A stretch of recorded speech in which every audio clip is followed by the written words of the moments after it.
नमस्कार, मैं शौर्य चौधरी और आप देखना शुरू कर चुके हैं राजनीति चौक। भारत और चीन के बीच लद्दाख की एलएसी पर तनाव बढ़ता जा रहा है। पैंगोंग 100 पर तो हालत और मुश्किल होते जा रहे हैं। पिछले 48 घंटे में ही चीन ने बड़ी संख्या में अपने सैनिकों को फिंगर 4 के पश्चिम में इकट्ठा किया है। माना जा रहा है कि इसके जरिए चीन भारतीय सेना को मिलने वाले उन सभी फायदों को बेकार करना चाहता है जो पैंगोंग 100 के पास जवानों ने ऊंची पहाड़ियों पर कब्जा कर हासिल किया है। सूत्रों की माने तो चीन ने मंगलवार रात को फिंगर 4 की पहाड़ी के निचले हिस्से पर तो 2000 सैनिक तैनात कर दिए हैं।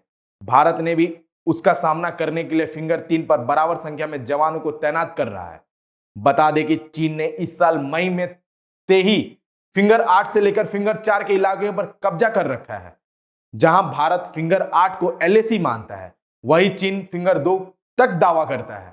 इसी के मद्देनजर चीनी सेना ने अपने फिंगर 4 से पीछे जाने से इनकार कर दिया। लेकिन एक समय चीन को फिंगर इलाके में चोटियां कब्जाने के लिए ज्यादा ऊंचाई का फायदा था। लेकिन 29 और 30 अगस्त की रात में भारतीय सेना द्वारा पैंगोंग के दक्षिणी किनारे से लेकर रेजांगला के करीब रेकिनला तक ऊंची चोटियां पर कब्जा जमाने के बाद चीन का यह फायदा भी खत्म हो गया।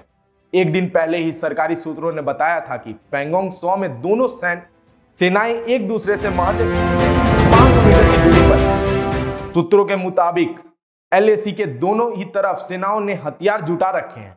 दोनों एक दूसरे की शूटिंग रेंज में हैं और टुकड़ियों की गतिविधियां साफ है। रात में मौसम काफी खराब रहता है। ऐसे में सेनाओं को शांत रखना बड़ी चुनौती है।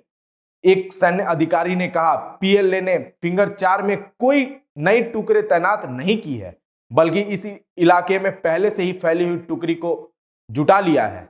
बताया गया कि चीन की सेना इस वक्त फिंगर 4 की चोटी पर तैनात हो चुकी है, जिसे ग्रीन टॉप कहते हैं। वह फिंगर 3 के पश्चिम के स्थित भारत के धन सिंह थापा पोस्ट की पूरी निगरानी कर सकता है। ग्रीन टॉप के पूर्व में 1 किलोमीटर पर एक पिंपल नाम की चोटी है, जिस पर चीन के कब्जा कर रखा है। इसी स्ट्रेच पर दोनों सेनाओं के बीच स्थिति तनावपूर्ण है। सूत्रों का कहना है कि भारत फिंगर 3 की चोटी पर जाने की कोशिश में है, लेकिन पास में ही मौजूद चीनी सेना की वजह से ऐसा नहीं कर पा रहा। भारतीय सेना ने पिछले कुछ दिनों में फिंगर 3 पर चढ़ने की कोशिश की थी, लेकिन इससे सफलता नहीं मिली। आगे की अपडेट्स के लिए बने रहे हम।